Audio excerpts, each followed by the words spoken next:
ഇപ്പോൾ നമ്മുടെ കൂട്ടുകാരിലാണെങ്കിലും അതേപോലെ തന്നെ ഇപ്പോൾ നമ്മുടെ ചുറ്റുപാടിലൊക്കെ ആണെങ്കിൽ ഇപ്പോൾ ആളുകൾക്ക് ഫുഡിനോടുള്ള ക്രേവിങ്സ് വല്ലാതെ കൂടിയിട്ട് ഇപ്പോൾ അതിനനുസരിച്ച് തന്നെ നമ്മുടെ നാടുകളിലൊക്കെ പുതിയ പുതിയ ഫുഡ് കോർട്ടുകൾ ഓപ്പൺ ആവുന്നുണ്ട്, ഫാസ്റ്റ് ഫുഡ് കാര്യങ്ങളൊക്കെ. ഇപ്പം വെയിറ്റ് കൂടും. ഇപ്പം നന്നായിട്ട് ഭക്ഷണം കഴിക്കുന്നവരാണെങ്കിൽ അതിനനുസരിച്ച് വെയിറ്റ് കൂടുന്നുണ്ട്, നമുക്ക് ഭക്ഷണം കൺട്രോൾ ചെയ്യാൻ പറ്റുന്നുമില്ല. അപ്പോൾ ഈ വെയിറ്റ് കൂടുന്ന ആളുകൾക്ക് ഇപ്പം തൈറോയിഡ് കൊണ്ട് വെയിറ്റ് കൂടുന്നവരുണ്ട്. അപ്പോൾ പലരും വിചാരിക്കുന്നത് ഇപ്പം ഞാൻ കൂടുതൽ ഭക്ഷണം കഴിക്കുന്നതുകൊണ്ടാണ് ഈ വെയിറ്റ് കൂടുന്നതെന്നാണ്. അപ്പം തൈറോയിഡ് ഈ വെയിറ്റ് കൂടുന്നതും തമ്മിലുള്ളൊരു ബന്ധം എന്താണ്? ഈ പറഞ്ഞ പോലെ തന്നെ ആളുകൾ ചിന്തിക്കുന്നത് ഭക്ഷണം കൂടുതൽ കഴിച്ചുകൊണ്ടായിരിക്കാം എനിക്ക് ഈ വെയിറ്റിൻ്റെ പ്രശ്നങ്ങൾ, അത് എസ്പെഷ്യലി ഇപ്പോൾ കുടവയറിൻ്റെ പ്രശ്നങ്ങളൊക്കെ കോമൺ ആയിട്ട് കണ്ടുവരുന്നത്. എൻ്റെ കീഴിൽ തന്നെ കുറേ പേഷ്യൻസ് വന്നിട്ട് പറയാറുണ്ട് കുടവയറിൻ്റെ പ്രശ്നമുണ്ട്, വെയിറ്റ് കൂടി വരുന്നുണ്ട്. അപ്പോൾ എന്തെങ്കിലും ഡയറ്റ് പ്ലാൻ ഉണ്ടോ ഡോക്ടർ എന്നാണ് ആ പേഷ്യൻസ് ചോദിക്കാറ്. അപ്പോൾ ഞാൻ ആദ്യം സജസ്റ്റ് ചെയ്യുന്നത് ഈ ഭക്ഷണം കഴിച്ചുകൊണ്ട് മാത്രമായിരിക്കില്ല അവർക്ക് വെയിറ്റ് കൂടി വരുന്നത്. റീസൺസ് പലതായിരിക്കും. നീ ചോദിച്ച പോലെ തന്നെ തൈറോയിഡ് ഒരു റീസണാണ്. ശരീരത്തിലെ ഏറ്റവും പ്രധാനപ്പെട്ട ഒരു അവയവമാണ് തൈറോയ്ഡ് ഗ്രന്ഥി എന്ന് പറയുന്നത്. നമ്മുടെ കഴുത്തിൻ്റെ ഈ ഒരു ഭാഗത്തായിട്ടൊരു പൂമ്പാറ്റ ആകൃതിയിൽ കാണപ്പെടുന്ന ഒരു അവയവമാണ്. ഒരുപാട് ധർമ്മങ്ങൾ നമ്മുടെ ശരീരത്തിൽ ചെയ്യുന്നുണ്ട്. അതിലൊരു ധർമ്മം എന്ന് പറഞ്ഞാൽ നമ്മുടെ ഗ്രോത്ത്, വളർച്ചേനെയും നമ്മൾ കഴിക്കുന്ന ഭക്ഷണത്തിനെയും ഊർജ്ജമാക്കാനും അതിനെ പ്രൊഡ്യൂസ് ചെയ്യാനും എല്ലാം സഹായിക്കുന്നത് തൈറോയ്ഡ് ഗ്രന്ഥിയാണ്. അപ്പോൾ തൈറോയ്ഡ് ഗ്രന്ഥി കൃത്യമായിട്ട് ശരീരത്തിൽ പ്രവർത്തിച്ചിട്ടില്ലെങ്കിൽ ഈ ഓവർ വെയ്റ്റിൻ്റെ പ്രശ്നങ്ങൾ കാണിക്കും. അത് രണ്ട് കാറ്റഗറിയിൽ നമുക്ക് പറയാം. അതായത് ഹൈപ്പോ തൈറോയിഡിസം ഉണ്ട്, ഹൈപ്പർ തൈറോയിഡിസം എന്ന രണ്ട് രീതിയിലും പറയാം. പക്ഷേ വെയിറ്റ് കൂടി വരിക എന്ന് പറയുമ്പോൾ അത് ഹൈപ്പോ തൈറോയിഡിസം എന്ന കണ്ടീഷൻസിലാണ് കാണപ്പെടുന്നത്. ഹൈപ്പോ തൈറോയിഡിസം എന്ന് പറയുമ്പോൾ എന്താ, തൈറോയ്ഡ് ഓൾറെഡി ഹോർമോൺസ് ഉൽപ്പാദിപ്പിക്കുന്നുണ്ട്. ഇപ്പോൾ T3 T4 ഹോർമോൺസ് എല്ലാം ഉൽപ്പാദിപ്പിക്കുന്നുണ്ട്. ആ ഹോർമോൺസിൻ്റെ ആ ഒരു പ്രവർത്തനം കൃത്യമായിട്ട് ശരീരത്തിൽ നടക്കാതെ വരുമ്പോഴാണ് അത് ഓവർ വെയ്റ്റിൻ്റെ പ്രശ്നങ്ങളിലേക്ക് ലീഡ് ചെയ്യുന്നത്. അതൊരു ഫാക്ടറാണ്. അങ്ങനെ പല കാരണങ്ങൾ കൊണ്ടും തൈറോയിഡിലുള്ള വേരിയേഷൻസ് മാത്രമല്ല, പല റീസൺസ് കൊണ്ടും വെയിറ്റ് കൂടി വരാം. ഇപ്പോൾ ഈ വെയിറ്റ് കൂടുന്നിടത്തും ഈ അമിതമായിട്ടുള്ള വയറ് ചാടുക, അപ്പം മലയാളിയെ സംബന്ധിച്ചിടത്തോളം അതൊരു അലങ്കാരമായിട്ട് കൊണ്ടെടുക്കുന്ന പോലെയാണ്. അപ്പോൾ അതിനെപ്പറ്റി തീരെ വെറീഡല്ല ആരും. ഈ വെയിറ്റ് കൂടുന്നതോടൊപ്പം തന്നെ ഇപ്പോൾ ലൈഫ് സ്റ്റൈൽ ഡിസീസ് ഒരുപാട് നമ്മളെ നാട്ടിലിപ്പം പ്രായം എന്ന കണക്കില്ല. ഇപ്പോൾ കൊളസ്ട്രോൾ ആണെങ്കിലും ഷുഗർ ആണെങ്കിലും ഇപ്പോൾ തൈറോയ്ഡ് ആണെങ്കിലും ഒന്നും പ്രായം ഒരു പ്രശ്നമേ അല്ല. ഇപ്പോൾ ചെറിയ ആളുകൾ മുതൽ വലിയ ആളുകൾക്ക് വരെ എന്തുണ്ട്, ഈ പ്രശ്നങ്ങളൊക്കെ ഉണ്ട്. ഇപ്പം തൈറോയ്ഡ് ഇപ്പോൾ ലൈഫ് സ്റ്റൈൽ ഡിസീസിൽ ഡോക്ടർ പറഞ്ഞ പോലെ തന്നെ എന്താണ്, ഒരു പ്രധാനമായിട്ടുള്ളൊരു വില്ലൻ തന്നെയാണ്. അപ്പം ഇതെങ്ങനെയാണ് നമുക്കിതിനെ ഓവർകം ചെയ്യാൻ പറ്റുന്നത്? പലരും ചിന്തിക്കുന്നത് ഇതിന് കാലങ്ങളായിട്ട് മെഡിസിൻസ് എടുക്കണം എന്നാണ്. അതായത് ഞാൻ കേസ് എടുക്കുന്ന സമയത്ത്, പല പേഷ്യൻസിനോടും കേസ് എടുക്കുന്ന സമയത്ത് അവർ പറയും ഡെയിലി ഞാൻ ഇത്ര ടാബ്ലറ്റ്സ് വെച്ച് കഴിക്കുന്നുണ്ട്, അതും ഹൈ ഡോസസ് ടാബ്ലറ്റ്സ് ആണ് ഞാൻ കഴിക്കുന്നത്. പക്ഷേ തൈറോയ്ഡ് ഹോർമോൺസ് ഒന്നും വലിയ ചേഞ്ചസ് ഒന്നുമില്ല, ഫങ്ഷൻസ് എല്ലാം ഒന്നും ലക്ഷണങ്ങളൊന്നും തന്നെ കുറയുന്നില്ല, പക്ഷേ ഞാൻ മെഡിസിൻസ് എടുക്കുന്നുണ്ട്. നീ പറഞ്ഞ പോലെ തന്നെ എല്ലാവരും അതെന്തോ ഒരു ക്രെഡിറ്റ് ആയിട്ടാണ് കാണുന്നത്. മെഡിസിൻ എടുക്കുക, അല്ലെങ്കിൽ നമ്മളെന്തോ ചോക്ലേറ്റ് ഒക്കെ കഴിക്കുന്ന ആ ഒരു സെൻസിലാണ് ആളുകൾ ചിന്തിക്കുന്നത്. പക്ഷേ അങ്ങനെയല്ല. കാലങ്ങളായിട്ട് മെഡിസിൻസ് എടുക്കുക എന്ന് പറയുമ്പോൾ, എസ്പെഷ്യലി ഇംഗ്ലീഷ് മെഡിസിൻസ് ഒക്കെ എടുക്കുമ്പോൾ അതിനൊരു സൈഡ് എഫക്ട്സ് ബോഡിയിലുണ്ടാവും, ഒരു ഇമ്പാക്റ്റ് ബോഡിയിൽ ക്രിയേറ്റ് ചെയ്യും. അപ്പം ഒന്ന് ചോദിച്ചാൽ മതി, ആ പേഷ്യൻസിന് ഭയങ്കരമായിട്ട് ക്ഷീണം അനുഭവപ്പെടും. വേണ്ട, നമ്മളൊന്ന് പനിക്ക് വേണ്ടിയിട്ട് ടാബ്ലറ്റ്സ് എടുക്കുമ്പം നമുക്ക് ഭയങ്കര ഒരു സെഡേഷൻ കിട്ടിയ ഒരു ഫീലിംഗ് ആയിരിക്കും. ഒരു പാരസെറ്റമോൾ നമ്മൾ എടുത്തു കഴിഞ്ഞാൽ നമുക്കൊരു സെഡേഷൻ കിട്ടിയ ഒരു ഫീലിംഗ് ആയിരിക്കും, ഭയങ്കര ഒരു ക്ഷീണം ഫീൽ ചെയ്യും.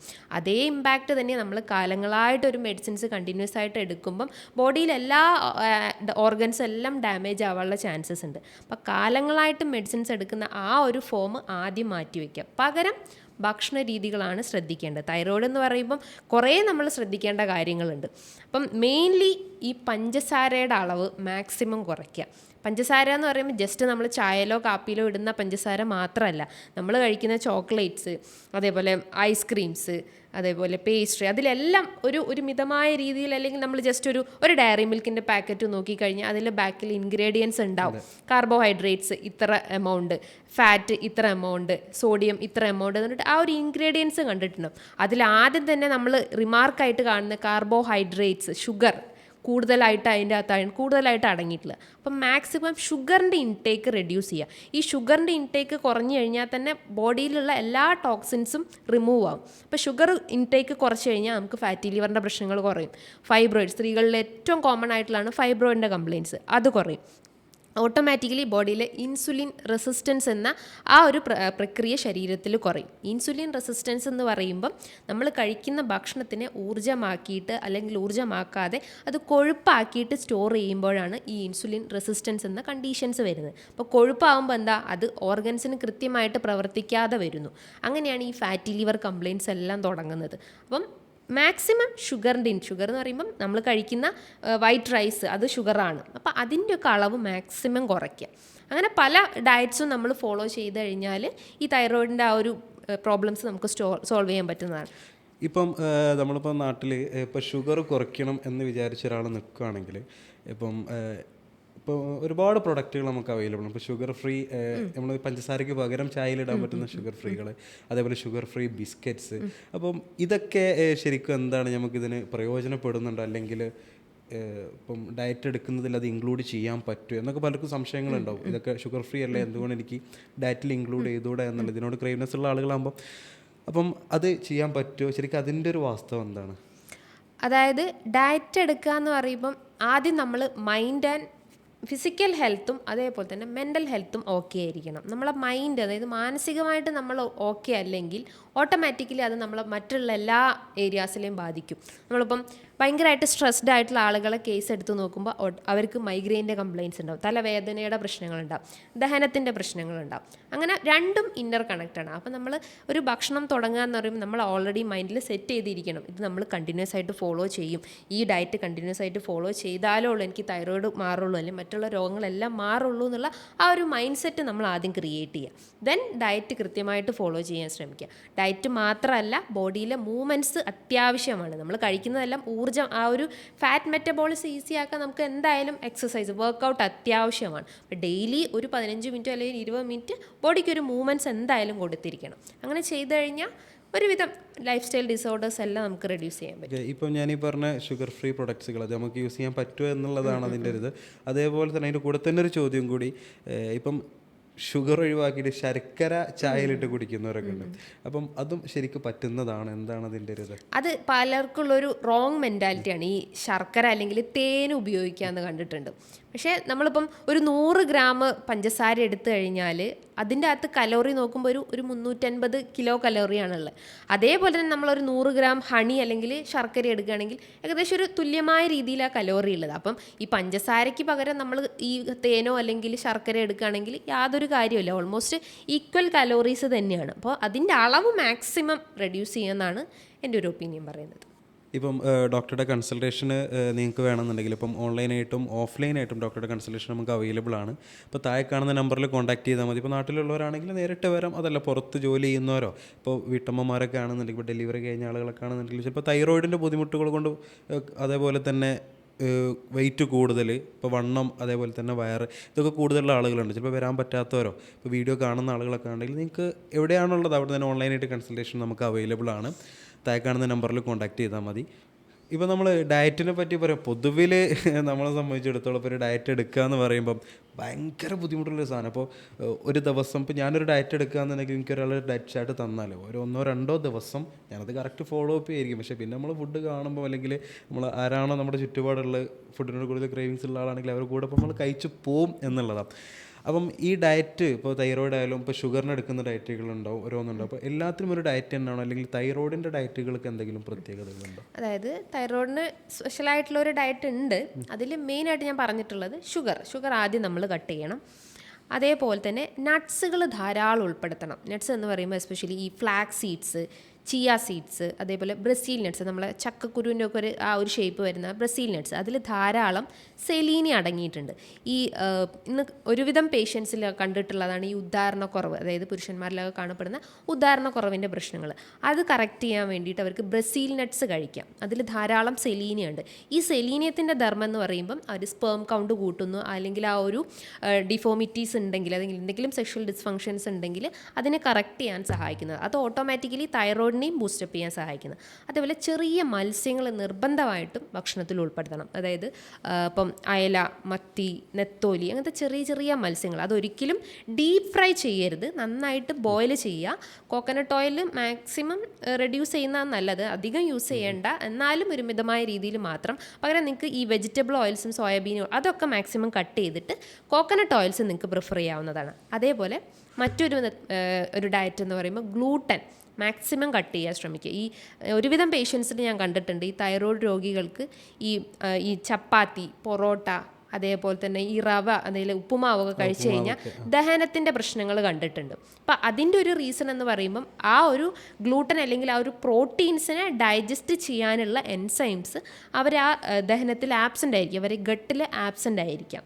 അതുകൊണ്ടാണ് ഈ പെട്ടെന്ന് പുളിച്ചു തട്ടി വരിക, അല്ലെങ്കിൽ വയറ് വീർക്കുക, നെഞ്ചരിച്ചിലിൻ്റെ പ്രശ്നങ്ങൾ, ആസിഡിറ്റിയുടെ പ്രശ്നങ്ങളെല്ലാം ക്രിയേറ്റ് ചെയ്യുന്നത്. അപ്പോൾ ഗ്ലൂട്ടൻ്റെ എമൗണ്ട് മാക്സിമം റെഡ്യൂസ് ചെയ്യുക. അതായത് ഇപ്പോൾ നമ്മൾ കഴിക്കുന്ന വാങ്ങി കഴിക്കുന്ന ബ്രെഡ്, വൈറ്റ് ബ്രെഡ്, പകരം നിങ്ങൾക്ക് വീറ്റിൻ്റെ ആ ഒരു ഗോതമ്പിൻ്റെ ബ്രെഡ് യൂസ് ചെയ്യാവുന്നതാണ്. അതേപോലെ ബന്ന്, ഇത്തരം ഗ്ലൂട്ടൻ റിച്ച് ആയിട്ടുള്ള ഭക്ഷണങ്ങൾ മാക്സിമം റെഡ്യൂസ് ചെയ്യാൻ ശ്രമിക്കുക. അതേപോലെ പലർക്കുള്ള ഡൗട്ടാണ് ഈ ക്രൂസിഫറസ് ക്യാബേജൊക്കെ കഴിക്കാൻ പറ്റുമോ എന്ന് ചോദിക്കാറുണ്ട്. ക്യാബേജ് എടുക്കുന്നതുകൊണ്ട് പ്രശ്നങ്ങളൊന്നുമില്ല. ഒരു സൈഡ് ഗോയിട്രോജൻ എന്നുള്ള ഒരു മീനിങ് ആണ്. ഗോയിട്രോജൻ എന്ന് പറയുമ്പോൾ തൈറോയ്ഡ് ഹോർമോൺസിൻ്റെ ആ ഒരു കൃത്യമായിട്ട് പ്രവർത്തിപ്പിക്കാതിരിക്കുന്നതാണ് ഗോയിട്രോജൻസിൻ്റെ ആ ഒരു മെയിൻ ധർമ്മം എന്ന് പറയുന്നത്. അപ്പം അത് കൂടുതലായിട്ടും ഈ ക്രൂസിഫറസ് വെജിറ്റബിൾസ് ആയിട്ടുള്ള ക്യാബേജ്, ബ്രൊക്കോളിയിലെല്ലാം കാണപ്പെടുന്നുണ്ട്. അത് നിങ്ങൾക്ക് ഈ സാലഡ്സിലൊന്നും കൂടുതലായിട്ട് മിക്സ് ചെയ്യരുത്, നന്നായിട്ട് ബോയിൽ ചെയ്തിട്ട് കഴിക്കുകയാണെങ്കിൽ കുറച്ചുകൂടി ബെറ്റർ ആയിരിക്കും. അതേപോലെ പാലിൻ്റെ അളവായാലും മാക്സിമം ഒരു മിതമായ രീതിയിൽ മാത്രം എടുക്കുന്നതായിരിക്കും കുറച്ച് ബെറ്റർ. പിന്നെ ഇതിൽ ഇപ്പം നമ്മൾ തൈറോയിഡിൻ്റെ കേസാണ്, ഇപ്പോൾ ലൈഫ് സ്റ്റൈൽ ഡിസീസൊക്കെ പറയുകയാണെങ്കിൽ ഇപ്പം അതിൻ്റെ ഒരു ട്രീറ്റ്മെൻറ്റ് ഭാഗത്തേക്ക് പോവുകയാണെങ്കിൽ ഇപ്പം ചിലത് സർജറി വേണ്ടി വരും, ചിലത് ഡയറ്റും മെഡിക്കേഷൻസും മാത്രം മതി. അപ്പം എസ്പെഷ്യലി ഇപ്പോൾ തൈറോയിഡിൻ്റെ കേസാണെങ്കിൽ നമുക്കത് ഇപ്പോൾ സർജറി ഒന്നും ഇല്ലാതെ തന്നെ അപ്പോൾ അതിൻ്റെ സ്റ്റേജുകൾ എങ്ങനെയാണ്, അതെങ്ങനെയാണ് മനസ്സിലാക്കുന്നത്, അതിന് പറ്റിയ ട്രീറ്റ്മെൻറ്റുകൾ എങ്ങനെയാണ്, സർജറി ചെയ്യേണ്ടതുണ്ടോ, കാലാകാലം നമ്മൾ മെഡിസിൻ എടുക്കേണ്ടതുണ്ടോ, അല്ലെങ്കിൽ മെഡിസിൻ സ്റ്റോപ്പ് ചെയ്യാൻ പറ്റുന്നൊക്കെ ഒരു ഘട്ടം ഉണ്ടാവുമല്ലോ, എങ്ങനെ അതിനെ നമുക്ക് പെട്ടെന്ന് മാറ്റിയെടുക്കാൻ പറ്റും?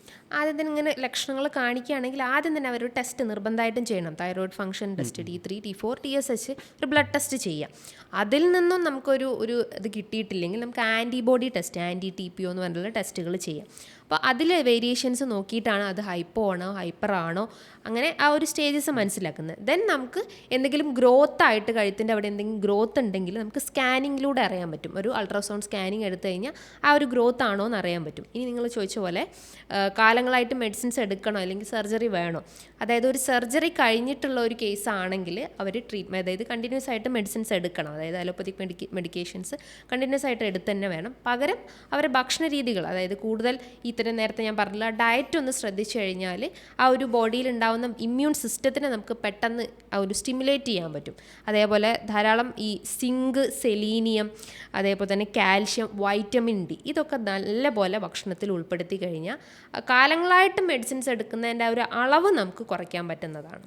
പിന്നെ ഇപ്പം ഡോക്ടർ നേരത്തെ പറഞ്ഞിട്ടുള്ള ടെസ്റ്റുകൾ, ഇപ്പോൾ പലരും ഈ വീഡിയോ കാണുന്നവരാണെങ്കിൽ, ഈ ബുദ്ധിമുട്ടുകൾ എന്തെങ്കിലും അനുഭവപ്പെടുന്നവരാണെങ്കിൽ, അപ്പം ഈ പറഞ്ഞ ടെസ്റ്റുകൾ നിങ്ങൾ എവിടെയെങ്കിലും ഒന്ന് ഓർത്ത് വെച്ച് നോട്ട് ചെയ്തിട്ട് അത് ടെസ്റ്റ് ചെയ്ത് കഴിഞ്ഞാൽ നിങ്ങൾക്ക് ഡോക്ടറുടെ താഴെ കാണുന്ന നമ്പറിലേക്ക് സെൻഡ് ചെയ്തിട്ട് നിങ്ങൾക്ക് അതിൻ്റെ എൻക്വയറീസ് കാര്യങ്ങൾ നോക്കാവുന്നതാണ്. അപ്പം ഓൺലൈനായിട്ടും ഓഫ്ലൈനായിട്ടും നിങ്ങൾക്ക് കൺസൾട്ടേഷൻ അവൈലബിൾ ആണ്.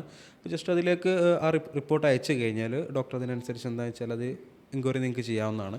ഇപ്പം ഈ പറഞ്ഞ തൈറോയിഡിൻ്റെ കേസാണെങ്കിൽ ഇപ്പം കോമൺ ആയിട്ട് ഇപ്പോൾ സാധാരണക്കാരായ ആളുകൾക്ക് മനസ്സിലാക്കാൻ പറ്റുന്ന ലക്ഷണങ്ങൾ അല്ലെങ്കിൽ സിംറ്റംസ് എന്തൊക്കെയാണ്? തൈറോയിഡ് എന്ന് കേൾക്കുമ്പം കുറേ ഒരു ഗ്രൂപ്പ് ഓഫ് സിംറ്റംസ് ആണ് അതിൽ കാണിക്കുന്നത്. പ്രധാനപ്പെട്ടത് ക്ഷീണം തന്നെയാണ്. അപ്പോൾ ക്ഷീണം എന്ന് കേൾക്കുമ്പോൾ പലരും ചിന്തിക്കും രക്തക്കുറവിൻ്റെ പ്രശ്നമായിരിക്കും, അങ്ങനെ പോയിട്ട് HB ചെക്ക് ചെയ്യും, HB നോർമലായിരിക്കും. പക്ഷേ പ്രധാന ലക്ഷണം എന്ന് പറഞ്ഞാൽ ആ ഒരു വീക്ക്നെസ് തന്നെയാണ്. നമുക്ക് എപ്പോഴും ഒരു ടയേർഡ് ഫീലിംഗ് ആയിരിക്കും, ഡേ നൈറ്റ് എപ്പോഴും ഉറങ്ങണം ആ ഒരു മെൻറ്റാലിറ്റി ആയിരിക്കും. പിന്നെ ഒരു ലക്ഷണം എന്ന് പറഞ്ഞാൽ മുടി കൊഴിയും, നന്നായിട്ട് മുടി കൊഴിയും. ചിലപ്പോൾ ആ മുടി ഇങ്ങനെ എടുത്തു കഴിഞ്ഞാൽ അതിൻ്റെ ആ ഒരു റൂട്ടിൽ നിന്ന് തന്നെ നമുക്ക് അടർന്നു പോകുന്ന ഒരു ഇതുണ്ടാവും. സ്കാൽപ്പ്, അതായത് നമ്മൾ തലയോട്ടി നന്നായിട്ട് ഡ്രൈ ആയിരിക്കും.